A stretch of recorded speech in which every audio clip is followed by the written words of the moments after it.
NES games kind of suck in 2025. And now that I've annoyed half the audience of people watching this video, hi, I'm EC. So in this video, we're going to be talking about the NES and why I don't think the games hold up that well. So let's start with the obvious fact, right? The graphics are not that revolutionary. Sure, games like Super Mario Bros. 3 and Mega Man, and obviously games in the Castlevania series, they look fine nowadays, as well as a lot of the arcade, ports to NES look quite nice as well now. Like Pac-Man and Donkey Kong do not seem to have aged that much.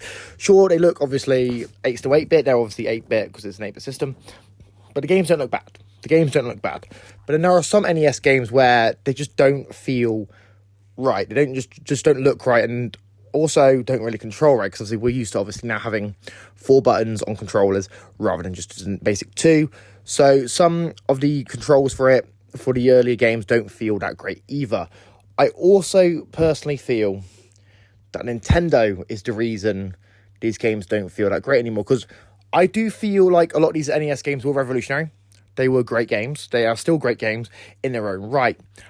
But I feel like we're overexposed to a lot of them. I feel like Nintendo has just kept pumping out and re-releasing the same NES games every single console generation, with the Wii Virtual Console, the Wii U Virtual Console, the 3DS Virtual Console. There were NES games on the Game Boy. There were NES games on the Game Boy Advance. There was NES games on the Switch Online, as the first year was just NES games, even though they promised NES and Super Nintendo at launch. Personally, I don't have a problem with game preservation and re-releasing games. I do have a problem when you re-release the same games repeatedly on every platform, and instead of them just being there at launch or like being a bundle, you just keep releasing the same ones at the same price points. It's like, oh, look, guys, you got to check these games out. Now, like I said, I don't have a problem with the NES. I know the NES is obviously a huge part of gaming history. Obviously, it helped revive the gaming market in the US, and for those that were going to say, oh, actually, it's a global thing, Europe was fine. Japan, arcades were thriving. It was just the US console market that really took the hit, right? So, the NES games, I don't think they're all bad. Games like Super Mario Bros. 3, for example, Mega Man, Castlevania, and some of their arcade aid to NES conversions still hold up really well.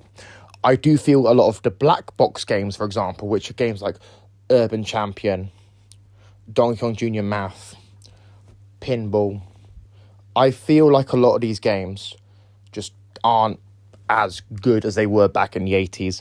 And that's not a bad thing.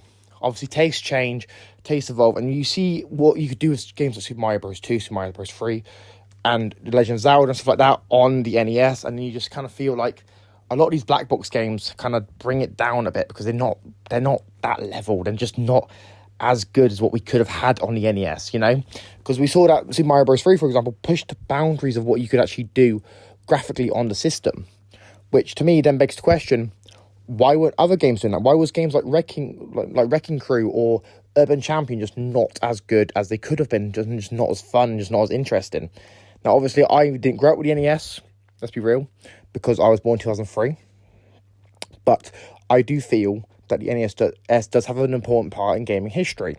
But I do think a lot of the games that were on the NES have been kind of outdated nowadays, right? Because of control schemes like Duck Hunt, for example, you can't really play nowadays unless you have a system that has motion controls, because obviously the game you require a zapper, and if you don't have a motion control system like the Wii or the Switch, it's very unlikely those games will actually really function properly, because I know like the Wii U, it wouldn't have worked properly. And I just kind of feel like, the NES is, like I said, it's a historic part of gaming history. It is a huge part of gaming history. But I feel like the constant releases of black box games, the drip feed of content, and obviously some games not looking as nice graphically are the reasons I feel like the NES is overrated in 2025. But let me know what you guys think. I'm not trying to diss NES collectors or anything like that in this video. I understand if you collect the NES. I understand if you enjoyed the NES. I understand if that was your first console. I'm not trying to take that away from you.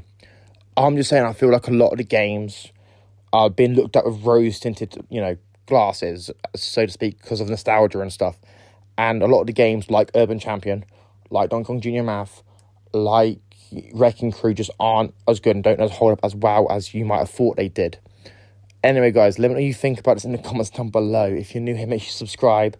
like, comment, share your thoughts, guys. Seriously, share your thoughts. I know a lot of people are going to, like, click the title and they're going to have a go at me in the comments, go, oh, you're wrong, but never actually explain to me why I'm wrong because they've not watched the full 5 minutes. So if you got this far in the video, I do appreciate you actually watching. And if you want to have a discussion in the comments and say how I'm wrong or where you agree or disagree, let me know, because, you know, it's good to have a healthy conversation, because obviously on, you know, you can't really have many of them nowadays. Anyway, guys, make sure you subscribe. I've been EC, I'm signing out. Peace.